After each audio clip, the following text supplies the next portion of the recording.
Bonjour à toutes et à tous et bienvenue à ce webinaire qui clôture le programme Scale dédié à la fonction achat. J'espère que vous allez tous très bien et je vous remercie de prendre votre temps pour soutenir les startups qui ont pitché ce matin. Je peux vous dire qu'elles ont vraiment hâte de vous partager leurs solutions. Alors, pour me présenter rapidement, je m'appelle David Cohen-Boulakia et je suis le leader des initiatives Startup et Innovation pour PwC en France et au Maghreb. Je suis également le fondateur du programme Scale. Alors, quel est l'agenda pour aujourd'hui? Eh bien, dans un premier temps, je vais vous présenter pourquoi nous avons créé le programme Scale et avons décidé de le mettre à votre service. Et puis, Isabelle Caradine, associée en charge de l'activité de conseil achat, et Sylvie Noël, directrice achat du groupe Covea et présidente de l'ADRA, nous expliqueront les raisons d'un programme Scale sur le sujet des achats. Ensuite, Jean-Luc Barras, directeur achat d'Eiffage, président du CNA et également parrain de cette promotion, partagera sa vision pour les achats post-Covid-19 et pourquoi il est important de favoriser la collaboration entre les startups et les grands groupes sur ce sujet. Et puis, les 10 startups du programme pitcheront pendant 5 minutes chacune pour présenter leurs solutions. Pour chacune d'entre elles, nous vous demanderons si vous souhaitez les rencontrer. Et enfin, dans les prochains jours, nous vous enverrons le replay de cette session et les coordonnées de toutes les startups qui ont pitché. Alors, qu'est-ce que le programme Scale?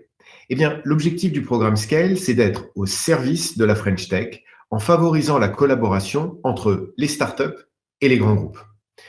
On commence tout simplement par comprendre les enjeux stratégiques de nos clients, puis on identifie les startups qui vont être à la fois robustes et pertinentes par rapport à ces enjeux.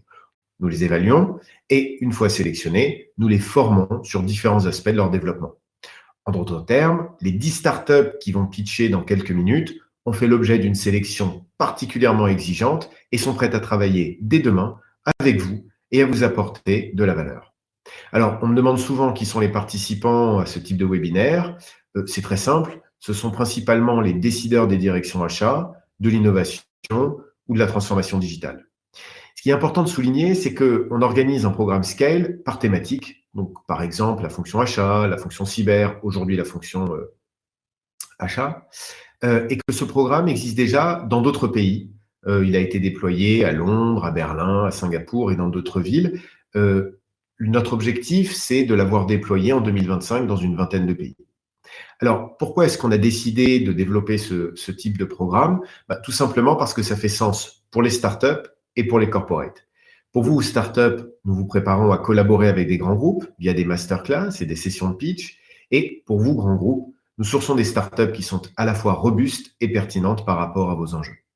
Alors justement, Isabelle, pourquoi tu souhaitais faire un programme sur la fonction achat? Bonjour à tous, merci David. Pour d'abord me présenter, moi je suis associée chez PwC et j'ai en charge l'activité de conseil en achat. Voilà, ça fait plus de 20 ans que je travaille dans le monde des achats, mais principalement dans le monde de la transformation digitale. Et alors, plusieurs raisons m'ont amené à choisir et à décider de monter ce programme avec David. D'abord, évidemment, des raisons liées aux enjeux de nos clients sur le sujet des achats. Et on sait à quel point les enjeux de digitalisation des achats sont importants parce que les achats sont un peu une colonne vertébrale de l'entreprise, très en lien avec les opérations, la finance, les prescripteurs, les fournisseurs. Donc, les achats sont vraiment transverses dans l'entreprise. Et puis, il y a eu le sujet de la crise aussi qui nous a montré à quel point la digitalisation des achats était stratégique et ça va continuer dans les années qui viennent avec des réglementations. Donc, oui, le sujet de la digitalisation des achats est capital et j'avais envie de l'adresser. Mais il y a une autre raison aussi qui fait que j'avais envie d'adresser ce sujet des startups. C'est finalement l'enjeu sociétal que l'on a vis-à-vis de l'économie française et le souhait qu'on a chez PwC de booster en fait les startups et les petites entreprises et de booster aussi notre économie. Voilà. Donc, ce sont ces raisons-là qui ont fait que j'ai demandé à David de monter un programme Scale Achat. Alors, vous le verrez, des sujets absolument passionnants et au cœur des enjeux des années qui viennent, des sujets de traçabilité, des sujets de sourcing, de RSE, d'accompagnement des problématiques de réglementation. Voilà, donc j'espère vraiment que ces présentations vont enrichir vos connaissances et vont aider ces entreprises à se développer. Merci Isabelle pour ce partage. Alors j'aimerais maintenant passer la parole à Sylvie Noël, directrice achat de Covea et présidente de l'ADRA. Sylvie, est-ce que tu pourrais nous dire justement ce qui t'a poussé à participer au programme Scale et à aider les startups du programme? Bonjour à vous tous. Oui, effectivement, je suis la directrice des achats du groupe Covea, donc c'est MAF, MMA, GMF, mais j'ai aussi la grande chance et le privilège d'être la présidente de l'ADRA, qui est l'association des directeurs et responsables achats et qui en regroupe maintenant plus de 130.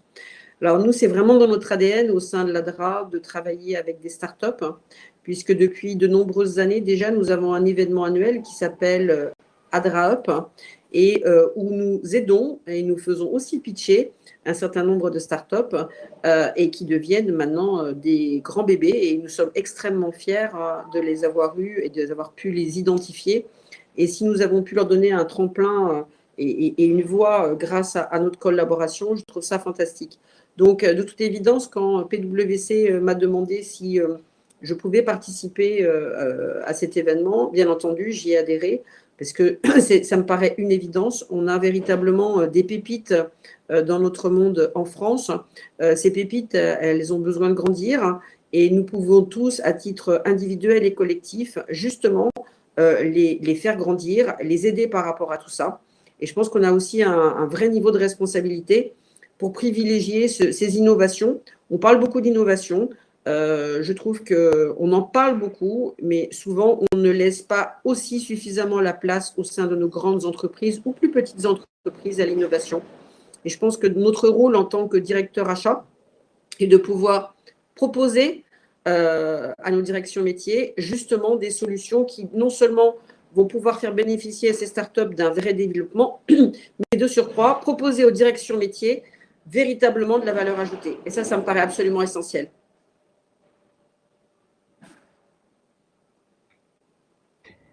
Merci Sylvie pour cet éclairage. Alors je voudrais maintenant passer la parole à Jean-Luc Barras, directeur achat d'Eiffage, président du CNA et également le parrain de cette promotion Scale Achat. Jean-Luc, est-ce que tu pourrais nous partager ta vision sur l'avenir de la fonction achat en France et notamment au sortir de la période qu'on a connue liée à la Covid-19? Bien sûr. Merci David. D'abord, merci pour cette invitation. Je suis vraiment ravi d'être avec vous. C'était une belle occasion de prendre un peu de recul et de se projeter sur l'avenir. Alors moi, je suis le directeur des achats d'Eiffage, effectivement, et je suis aussi le président du Conseil national des achats.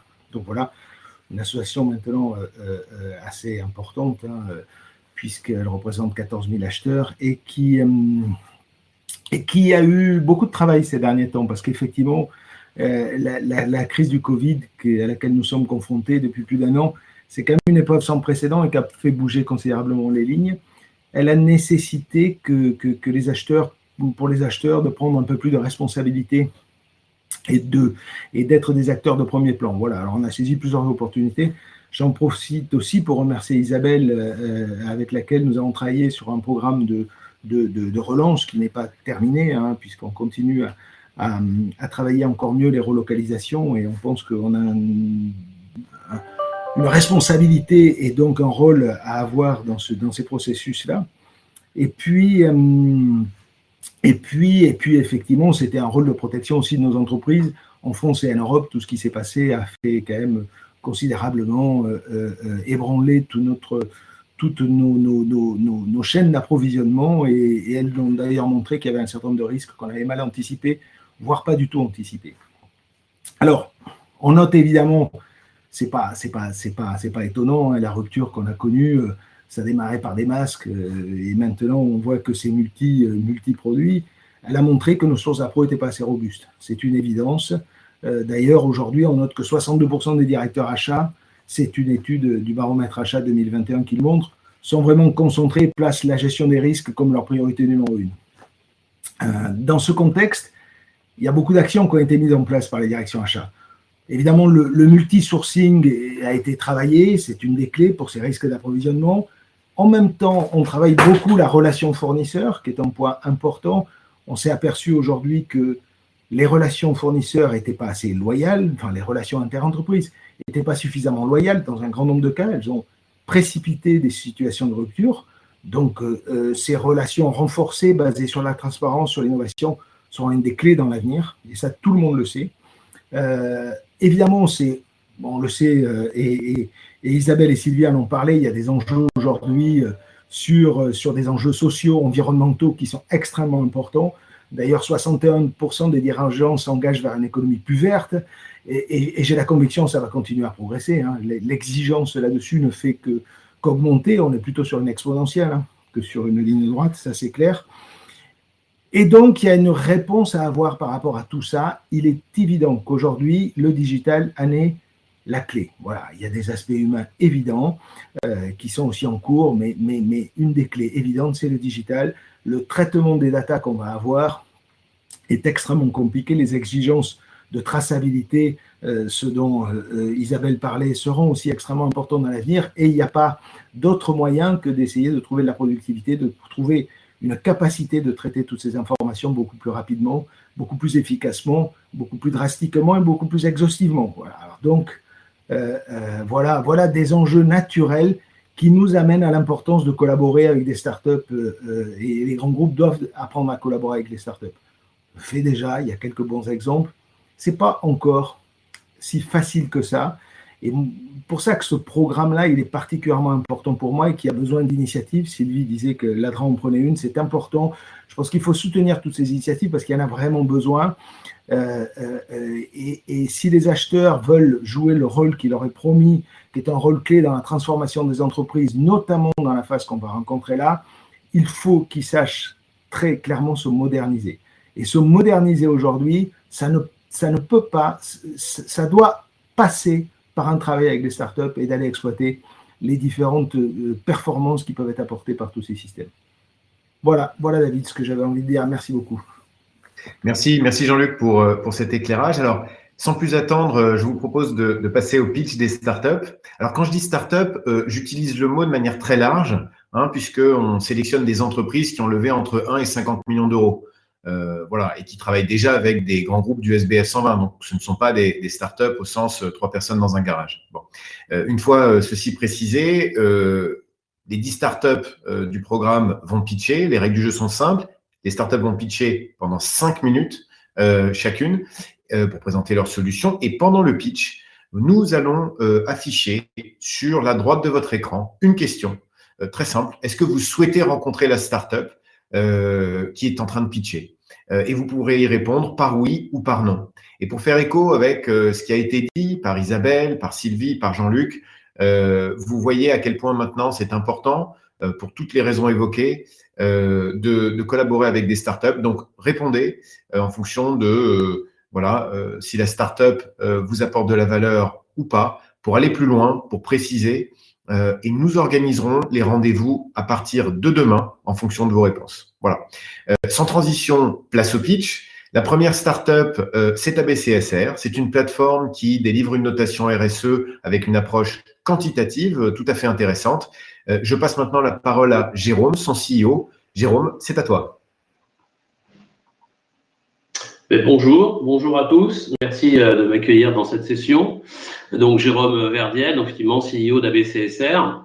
Nous, notre métier, c'est, comme le disait à l'instant David, c'est de produire des indicateurs de performance RSE, également une notation extra-financière, et cela en partant des données comptables et financières des entreprises, donc en partant des données de vos fournisseurs, parce que l'idée, c'est de vous proposer à vous, service achat responsable, d'auditer largement, d'évaluer largement vos fournisseurs à partir de ces données financières, et cela en étant aligné sur l'ISO 26000, qui est un référentiel parfaitement connu aujourd'hui et surtout parfaitement reconnu. Alors, le prochain slide, s'il vous plaît. Donc, nos indicateurs sont au nombre de 25. Donc, comme je vous disais, alignés sur les 7 axes. Alors, les 7 axes ISO 26000, on peut les lire ensemble, le social, l'environnement, la gouvernance, les bonnes pratiques des affaires, les droits de l'homme, le sociétal, l'axe client également. Donc, 25 indicateurs qui vont pouvoir vraiment vous permettre d'évaluer de façon très exhaustive vos fournisseurs. Entourés, ce sont les indicateurs qui nous semblent les plus pertinents, en tout cas sur une première approche dans le cadre d'une évaluation achat responsable. Et donc, comment ça fonctionne? On va le voir dans le prochain slide. Vous avez donc là 2 schémas. Le premier schéma, c'est vraiment la mécanique de fonctionnement de notre plateforme web accessible en mode SaaS. Donc, une entreprise qui transmet donc ses données comptables qui sont anonymisées, point important, qui sont déposées sur donc notre plateforme sécurisée. La plateforme va intégrer ces données, va les mapper, va faire une sorte de comptabilité analytique et puis va les confronter à des données externes, des données nationales, internationales, d'ONG, de l'État français, de l'ADEME, beaucoup de données. Et à travers cette confrontation, nos algorithmes vont calculer des indicateurs donc de performance durable, de performance RSE, et également, à partir des indicateurs, générer donc une notation extra-financière. Donc ça, c'est la mécanique interne, c'est ce qu'il y a sous le capot. Pour vous ou pour vos fournisseurs, concrètement, ça se passe comment? Sur la plateforme, une fois qu'ils sont connectés, ils créent leur compte, ils chargent leur fichier FEC. Donc, le fichier FEC, c'est le fichier des écritures comptables. Hein. Quand je dis données comptables, c'est un fichier totalement normatif. Et puis, on sélectionne les indicateurs et on génère son rapport de façon automatique. Donc, en termes de déploiement, on est sur quelque chose qui est vraiment ultra rapide, ultra efficace et accessible à tout le monde. Les facteurs différenciants, en fait, entre notre solution et ce qui existe déjà sur le marché, et on l'a vu dans les propos liminaires, c'est un sujet qui se développe, hein, la RSE et l'audit RSE de vos fournisseurs, c'est que nous n'avons pas de questionnaire, donc ça veut dire qu'à partir des données comptables, on peut calculer ces indicateurs, donc on fait gagner beaucoup de temps à tout le monde, on n'est pas sur quelque chose de chronophage. Nous avons un modèle ouvert aligné sur le référentiel ISO 26000, donc ça c'est vraiment également une force incontestable. Là où parfois nos concurrents peuvent avoir un peu des modèles boîte noire. Nous avons une première approche de l'empreinte carbone, sujet éminemment important aujourd'hui, à travers donc le profil d'émissions carbone de ces fournisseurs, mais aussi leur calcul d'émissions carbone par KE de coût, par exemple.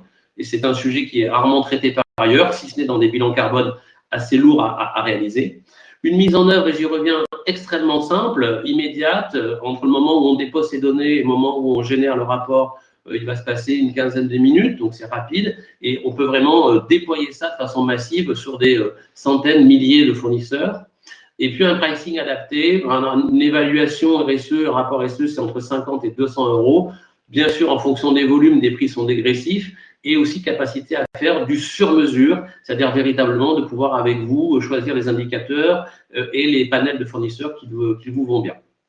Donc, dans la prochaine slide, on démontre que notre outil, notre solution, qui est déjà en production depuis déjà plusieurs mois, voire plusieurs années, aujourd'hui répond vraiment à ces besoins dans des environnements très divers.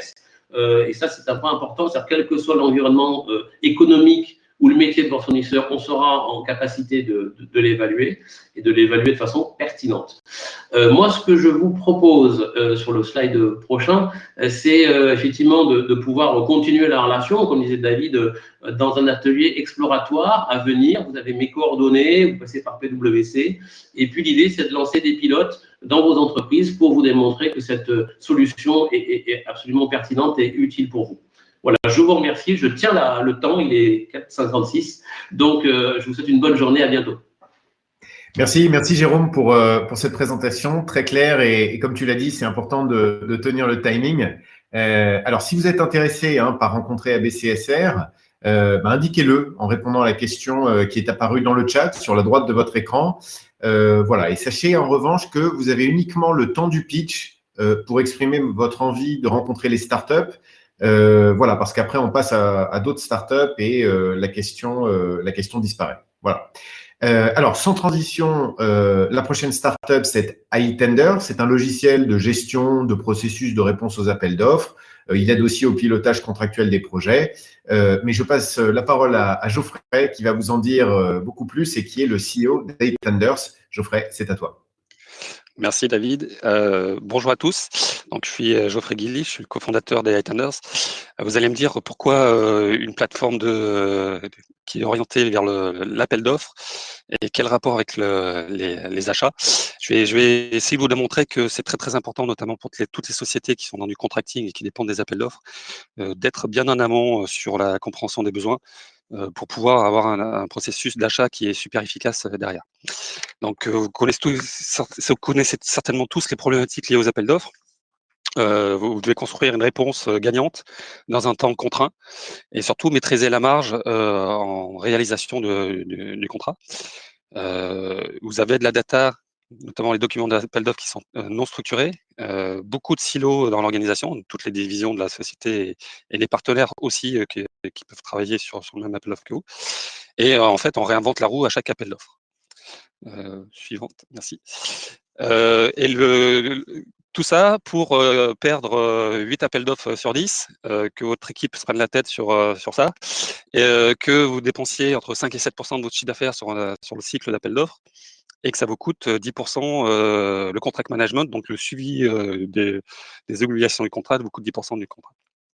Donc nous, on a apporté une solution transverse qui est 360 degrés sur le cycle de vie du projet, qui part de l'identification de l'appel d'offres, de tous les appels d'offres possibles, qui vous permettent de sélectionner ceux qui sont le plus pertinents et le plus en rapport avec vos besoins, qui vous permet ensuite de descendre dans une analyse plus fine et qui vous permet d'aller faire du bid no bid, du go no go, c'est-à-dire aller analyser tous les problématiques, tous les risques qu'il peut y avoir dans l'appel d'offres, les exigences.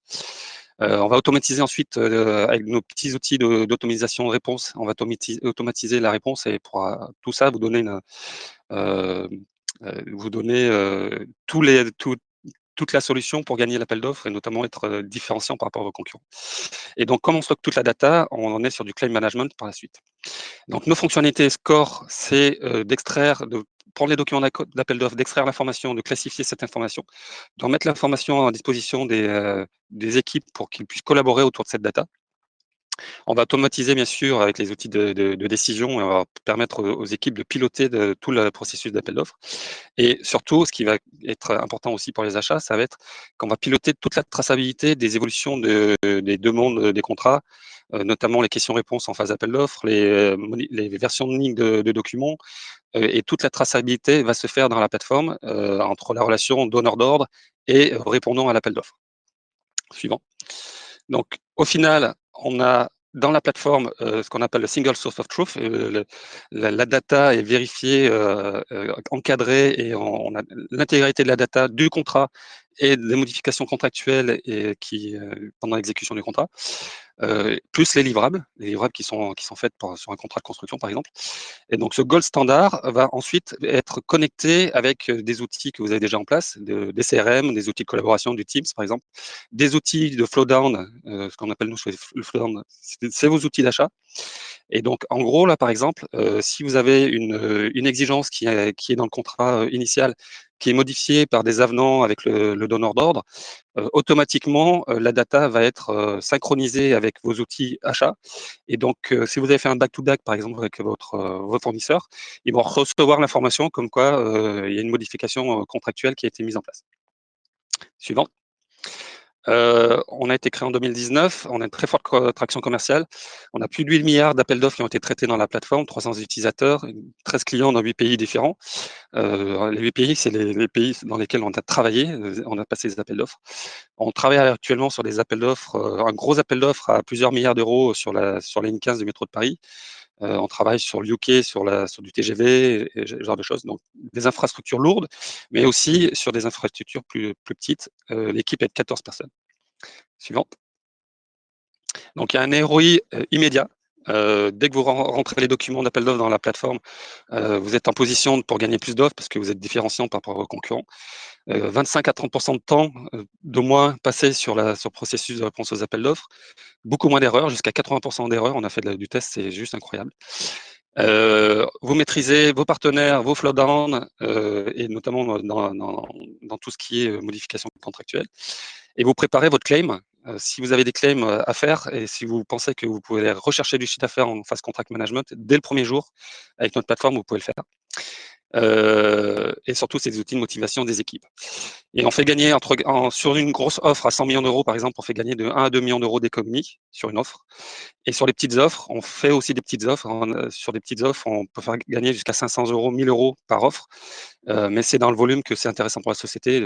On va faire un test avec les clients, c'est jusqu'à 5 millions d'euros d'économiser. Voilà, et donc si vous voulez gagner plus d'offres, maîtriser vos marges, n'hésitez pas à me contacter. Nous, on ne fait pas de pilote vraiment, on fait de l'évaluation, on part directement sur un appel d'offres et puis on déploie. Merci. Merci Geoffrey. Voilà, si vous êtes intéressé par rencontrer iTenders, voilà, indiquez-le. J'espère que vous l'avez fait en répondant aux questions qui apparaissent dans le chat sur la droite de votre écran. Alors, on va maintenant passer à la prochaine startup, Silex. Alors, Silex, c'est une solution qui permet aux entreprises en fait de digitaliser le processus de sourcing et la gestion des fournisseurs. Sans transition, je passe la parole à Jean, qui a été le premier acheteur à avoir rejoint du reste des équipes de Silex. Jean, c'est à toi. Bonjour, merci David. Bonjour à tous, ravi d'être avec vous aujourd'hui. Donc, je m'appelle Jean Latour, je suis Pre-Sales Manager chez Silex.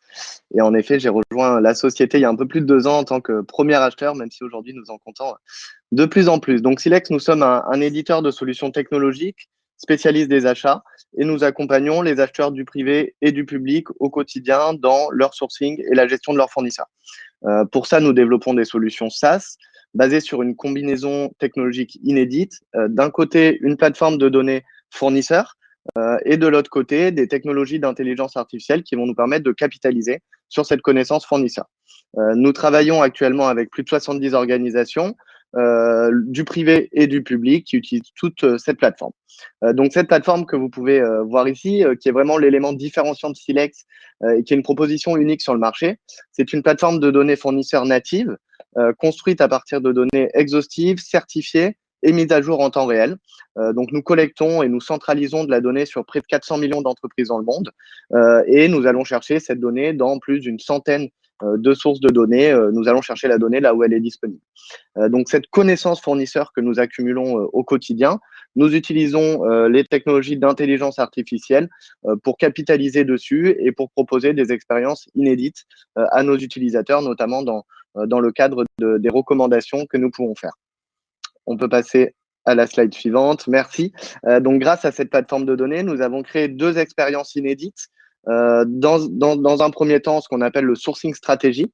Donc, on va être vraiment en amont du processus achat, avant toute la partie appel d'offres. Et on va accompagner nos utilisateurs dans l'analyse de marché, la création automatique de panels, l'identification de solutions et la préqualification de ces solutions grâce à toute la donnée qu'on va pouvoir leur apporter. Deuxième cas d'usage, la gestion des données fournisseurs, ce qu'on appelle le Dynamic Supplier Management. Ici, on va créer une base de données unique pour accompagner les organisations dans la gestion de leurs données fournisseurs et pour permettre à l'ensemble des parties prenantes d'accéder à de la donnée fiable, continuellement à jour et d'y accéder simplement, ce qui n'est pas toujours facile aujourd'hui. Très concrètement, au quotidien, nous accompagnons les organisations dans l'efficacité de leurs acheteurs, dans l'amélioration de la performance, dans le pilotage des risques, bien évidemment, en accédant à de la donnée à jour sur ces fournisseurs référencés, sur ces prospects, on va pouvoir mieux piloter le risque. Et puis, des sujets de visibilité et de contrôle. L'idée, c'est de venir standardiser et harmoniser dans un premier temps la phase amont du processus achat pour pouvoir mieux le piloter. Donc, premier cas d'usage, ce qu'on appelle le sourcing stratégie. Comme vous pouvez voir ici, on a matérialisé comment on est complémentaire aux solutions existantes sur le marché. Donc ici, on voit qu'on est bien en amont de tous les outils existants du marché, que ce soit les outils e-procurement ou les outils plutôt de type ERP. Et donc, on va ici venir adresser toute la phase d'identification des solutions. Et on va utiliser nos connaissances sur les entreprises et nos technologies pour accompagner les acheteurs dans l'identification automatique des solutions en interne, en externe, ce qui va leur permettre de gagner un temps fou ici dans la phase de sourcing. Donc, comment aller trouver un fournisseur par rapport à mon besoin, comment aller challenger des panels fournisseurs existants pour renforcer la concurrence. Très concrètement, on accompagne ici, par exemple, les acheteurs de Covea sur toute cette phase d'identification de fournisseurs et aussi les équipes, par exemple, de Vinci pour challenger l'ensemble des fournisseurs sur des sujets de sous-traitance qui sont très stratégiques pour eux. On peut avancer à la prochaine slide. pour vous parler de notre deuxième cas d'usage, la partie gestion des données fournisseurs, où ici Silex devient un réceptacle unique de la donnée fournisseur. On va venir intégrer toutes les données fournisseurs disponibles. Donc, dans un premier temps, les données internes, donc les données qui émanent des systèmes de nos clients, donc des ERP, des outils procurement et même aujourd'hui des fichiers Excel ou autres. Et puis, on va venir compléter ça avec des fournisseurs de données externes, des partenaires qui vont venir adresser des sujets spécifiques de RSE, de gestion du risque, de notation financière. Et les données Silex, le socle de données Silex va permettre d'assurer l'unicité de la donnée et la mise à jour quotidienne de ces données. Donc, ça permet ici à des organisations et à l'ensemble des personnes d'accéder en un clic à toute la donnée disponible sur leur fournisseur et donc d'avoir ici un temps d'accès à la donnée bien meilleur et aussi une qualité de la donnée beaucoup plus importante pour pouvoir gérer l'ensemble de son panel. Voilà, donc on va pas forcément avoir le temps de vous faire une démo aujourd'hui avec le temps qui nous est imparti, mais je me ferai un plaisir de continuer les échanges avec vous pour vous montrer comment au quotidien on accompagne ces 70 organisations achats. Merci à tous. Merci Jean. À nouveau, hein, si vous êtes intéressé par rencontrer Jean pour échanger sur l'offre de valeur de Silex, eh bien, j'espère que vous l'avez indiqué en répondant à la question qui apparaît sur le chat sur la droite de votre écran. Alors, la prochaine startup, eh bien, c'est e-attestation. C'est une solution, vous allez le voir, d'évaluation de la conformité de tiers. Je passe la parole à Emmanuel, son président et son fondateur. Emmanuel, c'est à toi. Bonjour et merci David. J'en profite pour remercier toutes les équipes de PwC pour nous permettre de participer à ce beau programme. Rapidement, je m'appelle Emmanuel Poitvin, j'ai la chance de diriger e-attestation, une PME massicoise qui a déjà 14 ans. Nous avons été fondés en 2008. Nous avons la chance d'avoir déjà un certain nombre de clients qui nous font confiance. Et notre métier, à nous, c'est l'évaluation des tiers sur le prisme conformité et risque. Pour cela, nous éditons des logiciels qui permettent la gouvernance, nous proposons des services d'accompagnement et de plus en plus, nous sommes intégrés dans les systèmes d'information. Alors, parmi les services, c'est principalement l'enjeu, c'est l'onboarding et le suivi des bons tiers et puis des analyses spécifiques qui concernent vos problématiques. Sur nos solutions, nous avons une solution de gouvernance qui s'appelle donneur d'ordre. Nous avons énormément de tableaux de bord analytiques avec différents prismes selon les métiers, selon les enjeux. Une solution d'extranet qui permet de partager très concrètement l'ensemble des indicateurs sur un panel et des évaluations avec l'ensemble de l'organisation, notamment au niveau opérationnel. Un portail de onboarding pour les tiers gratuit qui est responsive et qui est international, et puis des outils de back-office. Alors, les principaux enjeux et les principaux bénéfices d'e-attestation, c'est principalement la qualité, la mise à jour de l'information, l'harmonisation des processus et la gestion des risques dans le cadre de toutes les due diligence autour de la relation fournisseur, la relation sous-traitant, la relation partenaire et de plus en plus aussi la relation client. Donc, nous avons la chance aujourd'hui d'avoir des clients dans tous les secteurs d'activité, que ce soit le secteur, ce qu'on appelle chez nous privé, et le secteur public, avec toutes les tailles et tous les types d'organisations, ce qui nous permet d'avoir un savoir-faire depuis 14 ans qui correspond aux besoins de chacun. Alors, la problématique principale que rencontrent nos clients, c'est une multitude de parties tierces, de plus en plus petites, de plus en plus éclatées, et une gestion de ces tiers qui est souvent aujourd'hui en silo au sein des organisations. Une partie réalisée par les achats, d'où notre présence dans ce programme, une partie réalisée par le risque, la qualité, une partie par la finance, une partie par l'audit, le juridique et la compliance. Et du coup, ce qui est compliqué souvent chez nos clients, c'est d'avoir une donnée fiable et à jour pour l'ensemble des services concernés. Donc, ce que nous proposons, notre offre de service.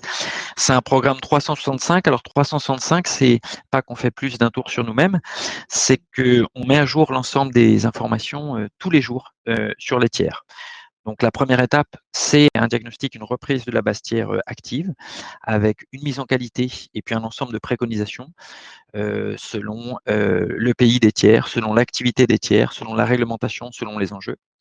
Et ce que nous proposons, c'est un dossier fournisseur unique qui permet d'avoir l'ensemble des informations à jour et de servir l'ensemble des différentes unités, des différentes fonctions au sein de l'entreprise.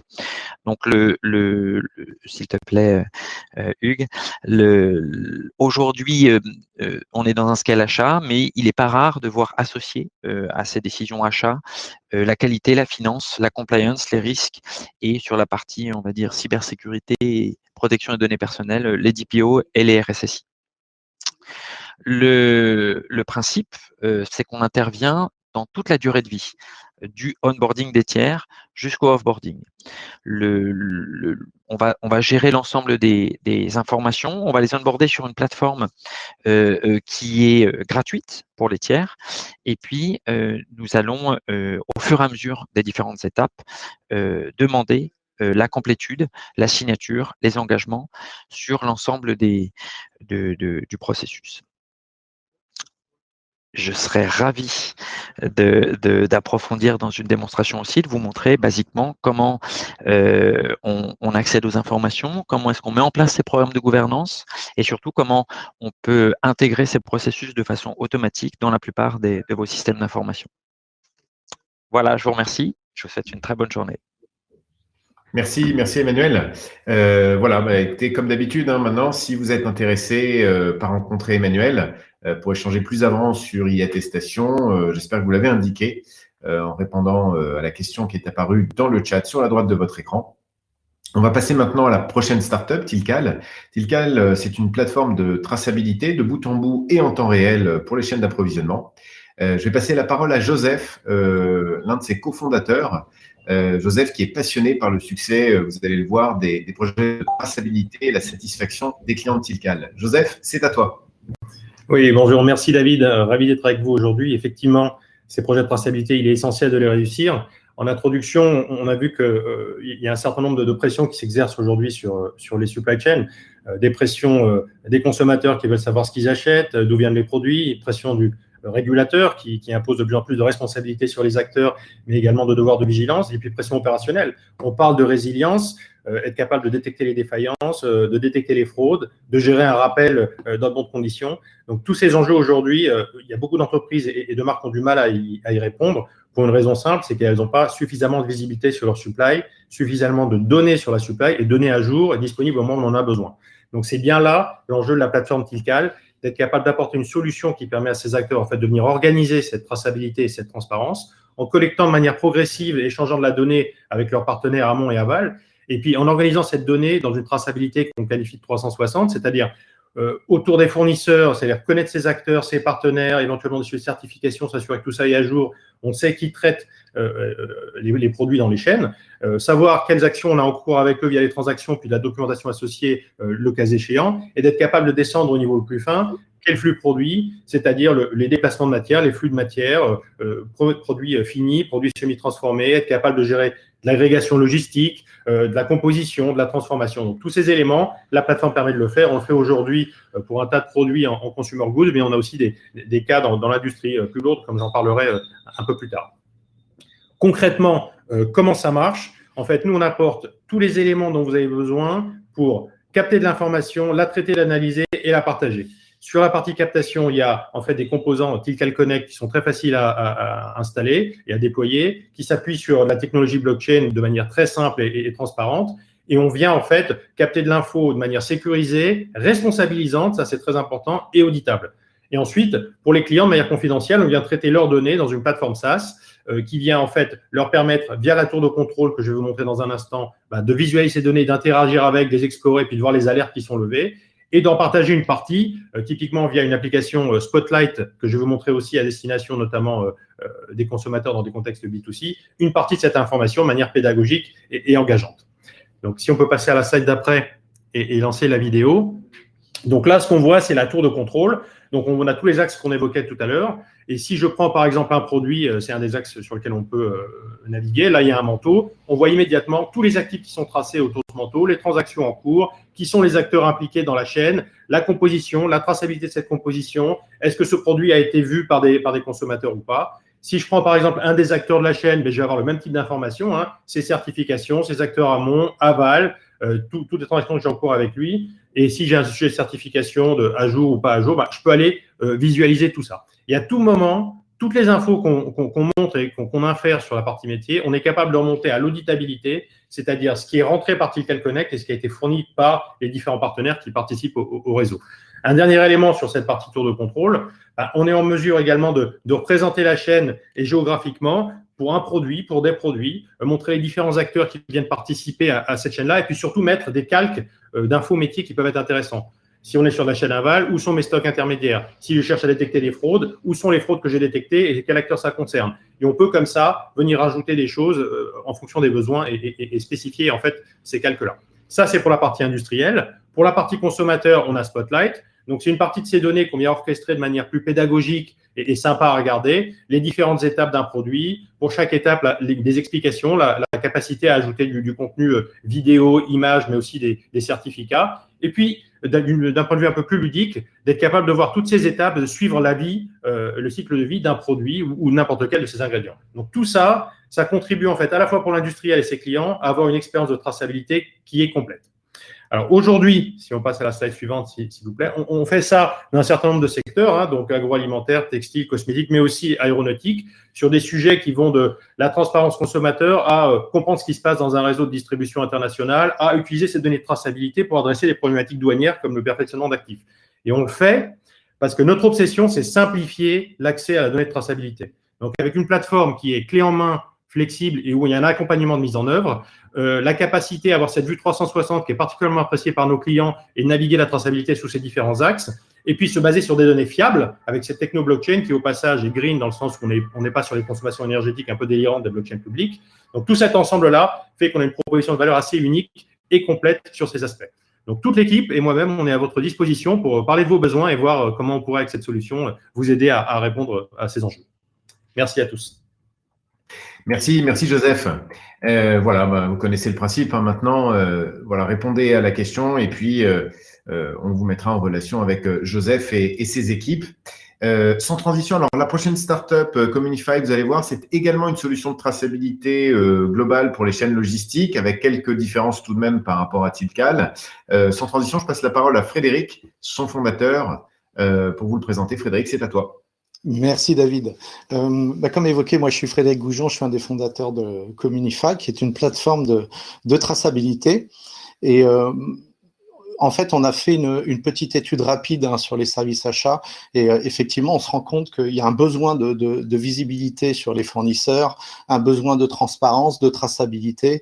Il y a beaucoup d'optimisation à faire et la digitalisation via une plateforme va permettre d'apporter ces solutions.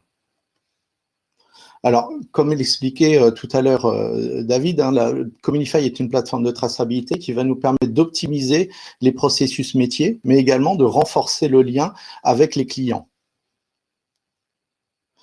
Aujourd'hui, on va avoir une vision transverse, c'est-à-dire qu'on va commencer par les services achats, mais également les services qualité, la supply chain, le marketing. Différents services vont être concernés et nous, on va tracer ce fil conducteur horizontal entre les différents services, depuis la matière première jusqu'au produit fini et on va aller même jusqu'au consommateur final. Et l'objectif, c'est d'apporter de l'amélioration sur les prévisions, de réduire les stocks et également d'apporter une optimisation financière. Alors, on va agir sur différents piliers, notamment les fournisseurs, les sous-traitants, la supply chain, la distribution jusqu'au consommateur. On va apporter des fonctionnalités de visibilité, de traçabilité, de transparence, et ça va nous apporter des bénéfices, notamment sur la sécurisation, l'optimisation, la gestion du grey market, également la lutte anti-contrefaçon et bien évidemment créer une interaction avec le consommateur. Alors, on va commencer par la matière première. On va mettre en place des interfaces qui ont été développées pour notre plateforme pour saisir l'information de matière première, mais également de l'enrichir avec des informations qui, aujourd'hui, ne sont pas en possession de l'entreprise. On va raccrocher ces informations sur les matières premières à tout le fil conducteur de la supply chain, en passant de l'usine au transport et aux entrepôts. Et là, on va se raccrocher déjà à l'existant, on va piocher les informations qui existent déjà pour continuer ce fil conducteur, et on va également aller jusqu'à la distribution du produit, jusqu'au consommateur, avec une application mobile qui va nous permettre d'avoir l'information sur le terrain. Est-ce qu'un produit est bien reçu? Est-ce qu'il est bien perçu? Ou est-ce qu'il est en difficulté par rapport à nos attentes? Et en fonction de ça, on va pouvoir réinjecter ces informations au niveau des achats de matières premières. Un produit fonctionne très bien, je vais augmenter ma cadence d'achat. On est typiquement dans du demand sensing et notre plateforme va créer ce cercle vertueux de la matière première jusqu'au produit fini. On va revenir au début de chaîne pour pouvoir optimiser. Alors, en fait, nous, on va se baser sur différentes technologies. On va également se baser sur de la blockchain, avec une blockchain qui est publique et green, qu'on a développée nous-mêmes pour notre plateforme. On va également se baser sur la théorie des graphes. Alors là, c'est très simple. LinkedIn et Facebook se basent sur ces mêmes technologies. Pour faire des liens entre amis d'amis ou entre collègues dans les entreprises, et ben nous, on va faire le lien entre les matières premières, les objets, la fabrication, la distribution et le consommateur. Et tout ce fil conducteur va nous permettre d'avoir de la visibilité sur ce qui se passe au niveau de la traçabilité et d'apporter des axes d'optimisation importants. Alors, notre facteur différenciant, c'est qu'on va avoir à la fois une plateforme en SaaS, mais également une plateforme en interne. On va être sur les deux aspects et la plateforme en interne va vraiment nous permettre de nous intégrer à la supply chain de nos clients. On va aller chercher toutes les informations dans les différents silos, que ce soit du WMS, TMS, ERP ou toute autre application. On va jouer un rôle d'intégrateur pour récupérer les informations et la plateforme publique va permettre d'interagir avec le consommateur, apporter des données certifiées via la blockchain sur les matières premières, les fournisseurs, comment tout ça a été transporté. Donc, on a un aspect également calcul de CO2, étant donné qu'on a tous les trajets, la traçabilité à notre disposition. Et on va vraiment prendre tout ça de bout en bout, depuis le fournisseur, la matière première, jusqu'au consommateur. On va lui indiquer tout le parcours de son produit, le rassurer et apporter de l'information de confiance via la blockchain et via notre plateforme de traçabilité. Alors, j'ai fini un peu plus tôt, comme ça vous laisse le temps de cliquer pour pouvoir enclencher des rendez-vous et on serait ravis d'échanger avec vous sur différents formats. Ça peut être assez rapide pour démarrer une présentation de Communify et bien évidemment rentrer dans les détails pour voir comment notre plateforme peut apporter de la valeur à vos environnements. Merci Frédéric pour cette présentation. Comme l'a dit Frédéric, je vous laisse cliquer. En attendant, on va passer à Kalima Systems. Kalima Systems, c'est une solution également sur la blockchain qui est dédiée à l'Internet des objets industriels cette fois-ci et qui va permettre en fait la surveillance et le contrôle à distance des infrastructures. Voilà, donc je passe la parole à André, son fondateur. André, c'est à toi. Oui, bonjour, je m'appelle André Legendre, donc je suis le fondateur de Kalima Systems. La qualité sociétale des entreprises est de plus en plus scrutée aujourd'hui. Et je vais vous présenter notre solution achat pour l'économie circulaire locale et vertueuse. Cette plateforme est basée sur la blockchain Kalima qui permet d'interconnecter les objets, les services et les personnes pour créer de la valeur en confiance. Cette solution a pour but de faciliter l'économie locale circulaire, vertueuse, grâce au juste à temps et en favorisant les circuits courts.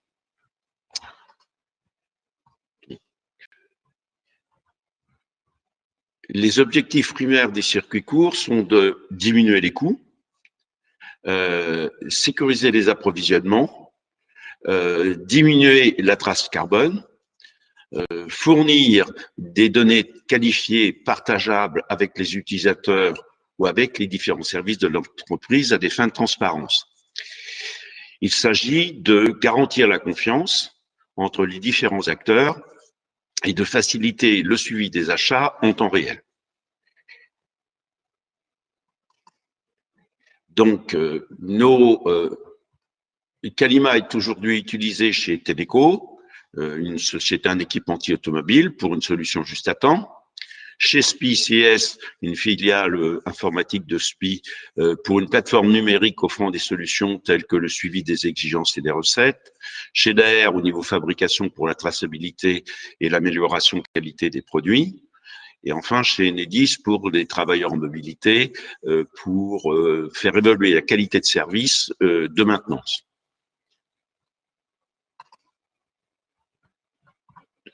La solution achat de Kalima est une solution juste à temps multiniveau, autorisant l'achat et la fabrication à la demande de produits personnalisés. Cette solution impose des délais courts, juste à temps, et donc des sources locales. Ces circuits courts diminuent les risques de rupture longue de chaîne d'approvisionnement en incitant les fournisseurs à avoir des fabrications locales, agiles, capables de s'adapter aux variations de cadence. Cette solution impose de nouveaux contrats. Globalement, en résumant, c'est un contrat cadre de longue durée définissant les clauses générales, volume, prix, exigences, etc., qui est complété par des appels de réquisition au fur et à mesure des besoins, au cours de la journée, au cours des semaines, selon les fréquences souhaitées, pour permettre aux fournisseurs de fabriquer les produits et de les livrer à temps. Kalima permet aussi aux fournisseurs de mettre en place eux-mêmes des achats en juste à temps et ainsi de créer une économie locale circulaire. Donc, Kalima offre une solution adaptée aux contraintes de la numérisation des entreprises à l'heure du travail à distance. C'est une technologie mature, utilisée dans le juste à temps en production depuis 2012. C'est une solution ouverte, simple, avec un coût total d'utilisation bas. Kalima System peut former vos équipes et celles de vos partenaires habituels. Notre architecture innovante garantit un déploiement rapide qui permet de généralement en 3 étapes. Une première étape qui est une phase de validation des concepts pour votre entreprise, qui permet de valider la valeur économique et technique de la solution et voir si on passe à l'étape suivante. Une phase où on finalise le set des fonctionnalités en fonction des besoins constatés suite à la phase de validation. Et enfin, une phase d'industrialisation et de déploiement sur l'ensemble des fournisseurs concernés par les besoins du juste à temps et des circuits courts, ou capables de le faire. Notre société peut vous fournir des conseils pour une telle solution et collaborer avec votre cabinet conseil habituel pour assurer de mener le projet à terme dans les délais et les budgets prévus.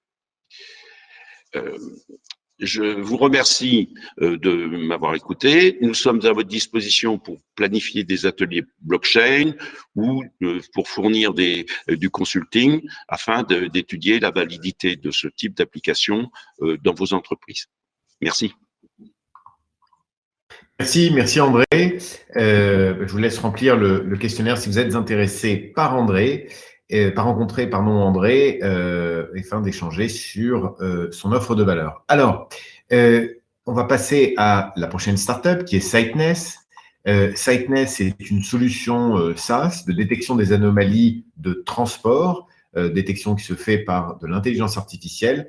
Je vais passer la parole à Arthur, qui est le directeur commercial de Siteness. Arthur, c'est à toi.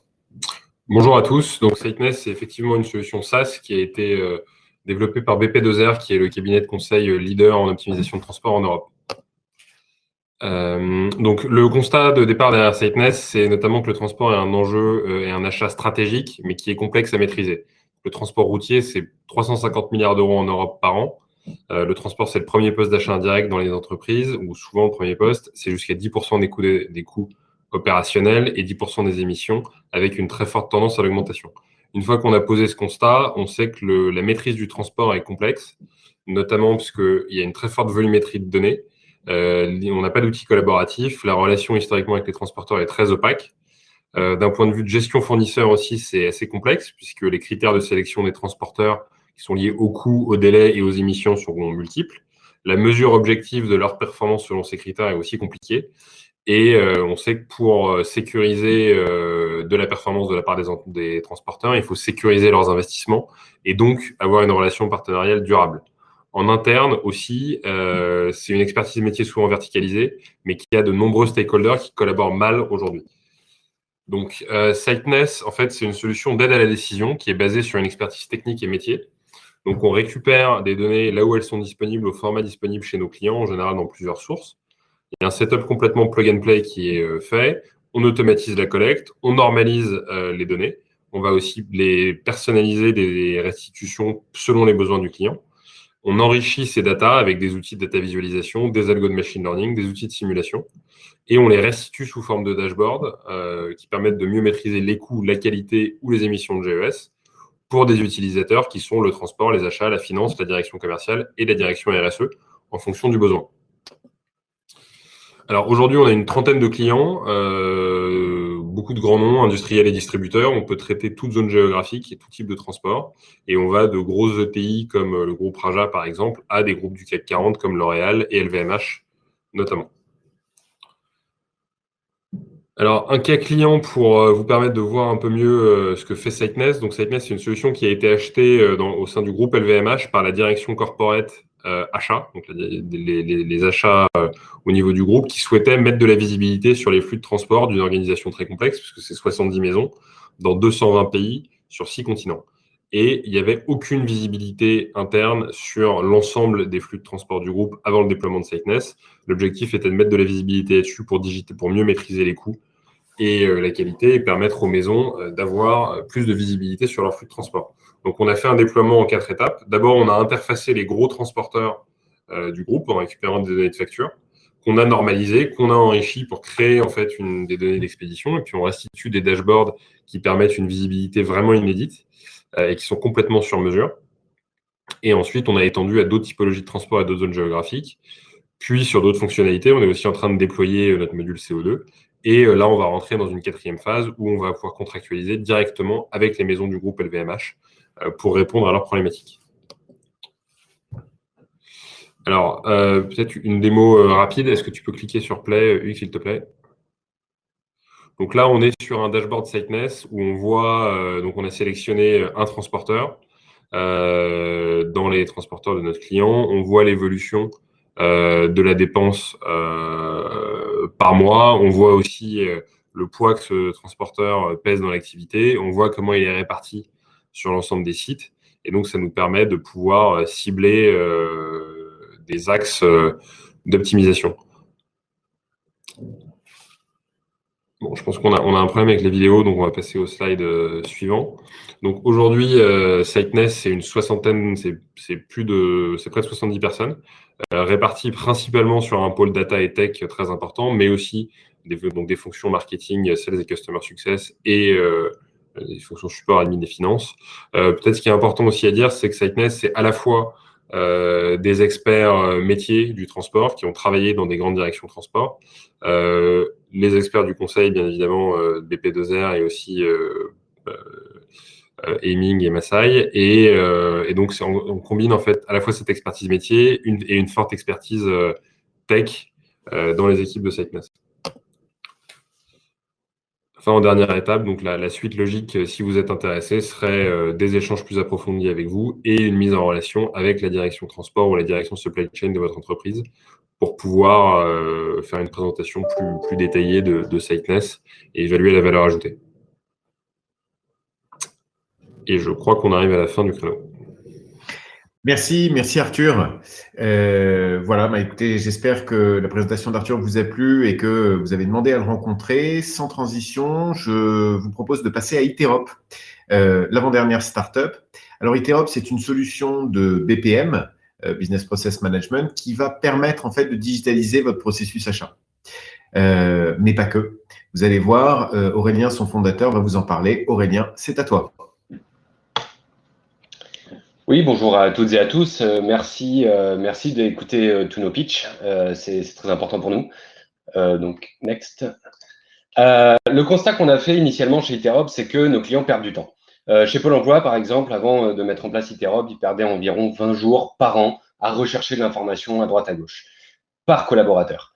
On estime que les équipes ne devraient pas gaspiller leur temps, leur énergie dans la gestion et dans le suivi des dossiers. Et nous, ce qu'on fait, en fait, c'est qu'on permet à chacun de concentrer son intelligence là où il a vraiment de la valeur ajoutée et non pas à perdre du temps à chercher de l'information. Un magazine indépendant a donné quelques informations. C'est que plus de la moitié des équipes n'ont pas de liberté dans le choix des technologies informatiques qu'ils utilisent au quotidien. Un tiers des collaborateurs estiment que leurs demandes ne sont pas prises en compte dans les différents projets informatiques. Et donc, ça emporte un certain nombre de freins au développement, la résistance au changement, bien entendu, l'absence d'un appui du management et une organisation très silotée et du coup, très peu de transversalité dans les échanges d'informations. Pourquoi nos clients, du coup, viennent nous voir? La plupart du temps, c'est tout simplement pour remplacer des suivis Excel ou des suivis email. Vous le savez tous, la plupart des processus qu'on a en entreprise sont faits en fait sur Excel ou par échange d'email, des forwards, des replies, ce genre de choses. Et donc, nous, en fait, ce qu'on va faire, c'est remplacer ça et ce qui va permettre de sécuriser les procédures. Et du coup, dans un second temps, de mesurer la performance et donc d'optimiser la performance des services parce que sans mesure, il n'y a pas d'optimisation. Et donc, quand on mesure, on va pouvoir optimiser la performance des différents services. Comment est-ce que ça fonctionne, Iterop? C'est très simple. On a des managers, on a des équipes, on a des entreprises avec les parties prenantes, donc clients, fournisseurs, qui ont aussi en fait des données qui transitent, tout transite en fait un peu entre toutes ces personnes, et aussi avec les applications. Alors on a mis un certain nombre d'exemples d'applications, mais on a un certain nombre de données qui transitent. Et nous, ce qu'on fait tout simplement, c'est qu'en fait, on va mettre en place des processus de manière extrêmement simple et extrêmement rapide pour que chaque donnée puisse aller au bon endroit, au bon moment, à la bonne personne, sans avoir à chercher tout le temps et à fouiller l'information. On va prendre un exemple très simple. Blédina, filiale du groupe Danone, a décidé de mettre en place Iterop il y a maintenant 3-4 ans. C'est 1500 utilisateurs au quotidien qui utilisent Iterop, qui se connectent pour faire des réclamations clients. C'est de la réclamation, du litige de livraison, ce genre de choses. C'est 70 utilisateurs qui se connectent chaque jour pour regarder un peu quels sont les indicateurs clés de performance, les tableaux de bord, savoir comment vont les processus. C'est 5 jours pour clôturer une réclamation, là où avant, c'était une vingtaine de jours. Du coup, augmentation de la satisfaction client, donc tout le monde est content. Ce que nous a dit notre client, c'est que l'outil leur aide à se concentrer sur les vrais sujets, les sujets importants, et non pas les petits sujets qui font perdre du temps et qui énervent tout le monde. Et du coup, le processus est fiabilisé et tout le monde en ressort gagnant, en fait, d'avoir mis en place Iterop. Pour faire simple, avant Iterop, quand on avait un projet informatique, c'était plusieurs mois. Quand on avait un projet informatique, 2 processus, pas tous les projets.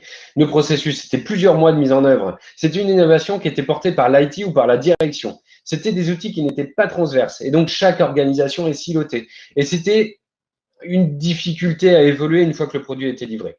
Ce que l'on a maintenant quand on utilise Iterop, c'est quelques jours pour la mise en place. C'est quelque chose qui est utilisable directement par les métiers sans aucune formation. Un utilisateur final qui sait aller sur Facebook, sait aller sur Iterop. C'est un outil qui est transverse et qui du coup est auditable et donc on sait où est l'information à tout moment. Et c'est une capacité d'évolution qui est totalement instantanée et donc on peut se permettre de faire des essais dans ces processus parce qu'on pourra modifier le processus.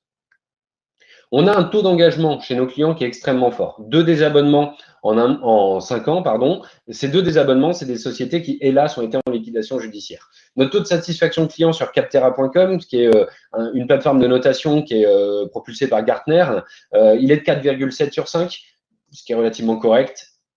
Et enfin, Iterop, c'est qui? C'est quoi? C'est 23 collaborateurs, Iterop. C'est 50 000 utilisateurs à peu près en France. C'est 100% français. Tout est développé en France. Le support est en France. C'est hébergé en France. Les backups sont en France. Donc, il y a une vraie gouvernance de la donnée. C'est 20 000 processus environ actuellement qui sont lancés chaque jour sur Iterop.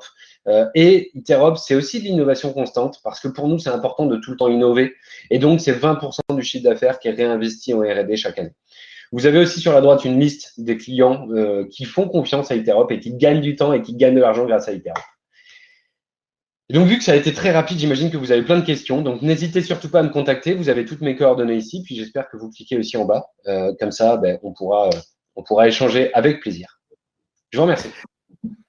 Merci Aurélien pour cette présentation. Alors, on va passer à la dernière startup qui est Perangusta. Perangusta, c'est une solution de pilotage de la performance des achats. Je passe la parole à Pierre, son CEO. Pierre, c'est à toi. Bonjour. Depuis plus de 30 ans, les équipes commerciales ont des CRM pour construire leur pipe de vente, pour le suivre, pour piloter leurs objectifs, pour manager les équipes ou simplement pour rendre compte de leur performance à la direction générale. Et on ne peut pas leur nier un certain succès. C'est un peu la fonction reine dans l'entreprise. Maintenant, si on regarde les achats, qu'est-ce qu'on a à disposition pour identifier les actions de sourcing à 1, 2, 3 ans, que ce soit des contrats à renouveler, que ce soit des nouveaux projets d'optimisation de spend ou simplement des nouveaux projets du business. Qu'est-ce qu'on a à disposition pour piloter l'équipe, pour s'assurer que tout le monde soit sur les rails et pour qu'on atteigne les objectifs finalement? Et enfin, qu'est-ce qu'on a à disposition pour montrer à la direction générale l'immense valeur financière, mais pas que, qui est apportée par les équipes achats? La réponse, je crains, c'est Excel ou SharePoint. Et là, il faut s'arrêter un moment et réfléchir. Comment est-ce qu'une fonction qui gère des centaines de millions, voire des milliards d'euros de dépenses et qui contribue des points de pourcentage entiers d'EBITDA, comment est-ce qu'une fonction comme ça peut gérer une activité aussi importante dans Excel? Alors, je m'appelle Pierre Lapré, je suis le fondateur de Perangusta, je suis un ancien directeur achat dans une Fortune 500 et j'ai créé Perangusta parce que j'en avais assez de voir une myriade d'outils pour placer des bons de commande, lancer des appels d'offres, mais rien pour piloter mon équipe et rien pour piloter son activité et sa performance. Perangusta, c'est une solution de pilotage de la performance des achats qui donne aux organisations achats les outils pour organiser leur activité dans un pipeline de sourcing, fixer les objectifs et mesurer sa contribution simplement et de manière transparente, main dans la main avec la finance et avec le business. On a aujourd'hui plus de 100 clients grands comptes et ETI partout dans le monde, dans tous les secteurs d'activité. Le temps qu'on fait gagner en reporting, du coup, il peut être passé avec le business et les fournisseurs. Ça peut représenter jusqu'à 1,5% de la dépense totale avec la même équipe. On a un écosystème de plus de 30 fournisseurs de solutions et de contenus de premier rang. C'est des Gariba, c'est des Coupa, des Ecovadis. Donc, Perangusta va s'intégrer dans votre environnement actuel. Et quelle que soit la combinaison d'outils, S2C, P2P, de spend ou de e-sourcing, Perangusta va en augmenter la valeur en devenant une espèce de colonne vertébrale de vos achats stratégiques.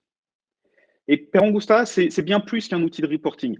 C'est un outil qui a été conçu par des acheteurs, c'est quasiment 100% de l'équipe non technique, et qui est faite pour le travail quotidien des acheteurs.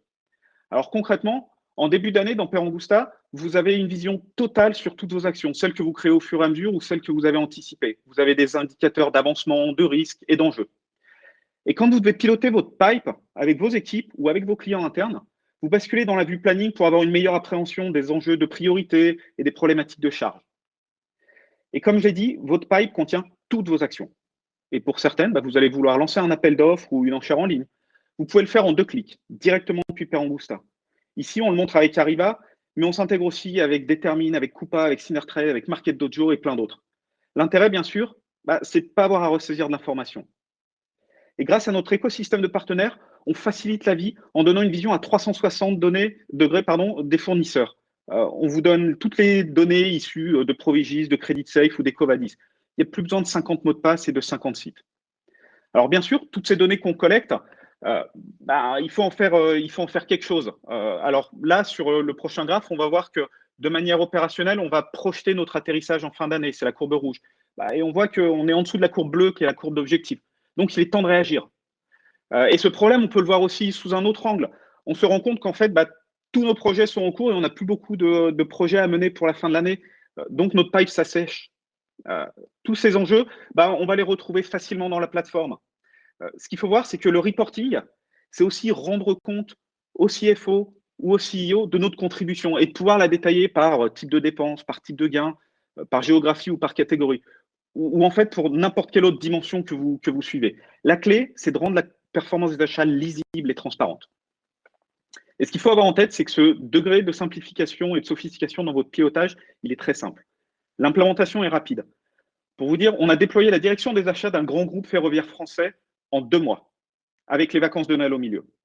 Et on retrouve ce ROI partout. Nos clients nous disent qu'ils ont un payback en moins de 12 mois, pour la moitié en 6 mois. Dans 2 tiers des cas, c'est 5 à 20% d'économie de plus avec la même équipe.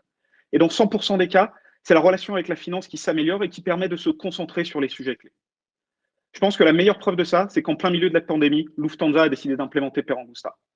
Donc, tous nos clients avaient des outils, ils les ont toujours. Maintenant, ils se sont débarrassés d'Excel pour accélérer leur performance.